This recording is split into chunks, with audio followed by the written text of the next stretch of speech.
नमस्कार शेतकरी मित्रांनो, 2024च्या शेवटी सत्तेवर आलेल्या सरकारने सत्तेवर येताना शेतकऱ्यांसह जनतेला अनेक आश्वासने दिली होती। यामध्ये लाडकी बहीण योजना आणि शेतकरी कर्जमाफी हे महत्त्वाचे मुद्दे होते। मात्र सरकार सत्तेवर आल्यावर कर्जमाफीच्या मुद्द्यावरूनच शासनाने यू-टर्न घेतल्याचं स्पष्ट दिसून आले। विशेषतः उपमुख्यमंत्री आणि अर्थमंत्री अजित पवार यांनी अनेकदा बजेटमध्ये कर्जमाफी शक्य नाही असं जाहीर केलं। त्यामुळे विरोधी पक्ष आणि शेतकरी संघटना आक्रमक झाल्या। प्रहारचे संस्थापक बच्चू कडू यांनी तर जून महिन्यात कर्जमाफीसाठी उपोषणही केले होते। त्यावेळी सरकारने समिती गठन करण्याचं आश्वासन दिले होते। आता महसूल मंत्री चंद्रशेखर बावनकुळे यांनी कर्जमाफीबाबत एक महत्त्वाचं वक्तव्य केलं आहे। त्यांनी सांगितले की सरसकट कर्जमाफी होणार नाही, तसेच ज्यांना खरंच कर्जमाफीची गरज आहे अशा गरजू शेतकऱ्यांनाच आता हा दिलासा मिळेल।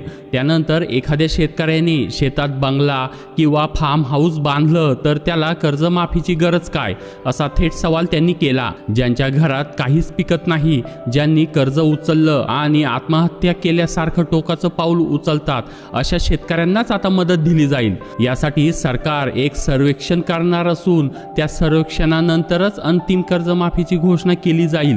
म्हणजेच मेरिट लिस्ट प्रमाणे मात्र शेतकऱ्यांना कर्जमाफीचा लाभ हा मिळणार आहे, असं स्पष्ट संकेत महसूल मंत्र्यांनी दिले आहेत। यातून असं दिसून येतं की सरसकट कर्जमाफीची मागणी शासनाने फेटाळून लावली आहे। त्यामुळे विरोधी पक्ष तसेच शेतकरी संघटना आणि बच्चू कडू यांची भूमिका काय असेल हे पाहणं महत्त्वाचं ठरेल। दरवेळी सरकार सत्तेवर येताना शेतकऱ्यांच्या 7/12 कोरा करू असं आश्वासन दिलं जातं, मात्र प्रत्यक्षात शेतकरी वर्गाची फसवणूक होते, असा आरोप शेतकरी वर्गातून सातत्याने होताना दिसतो। तर मंडळी, तुम्हाला सरकारनं जाहीर केलेली ही सर्वेक्षण पद्धत पटते का? 7/12 कोरा करण्याच्या आश्वासनावरून घेतलेला हा यू-टर्न योग्य आहे का?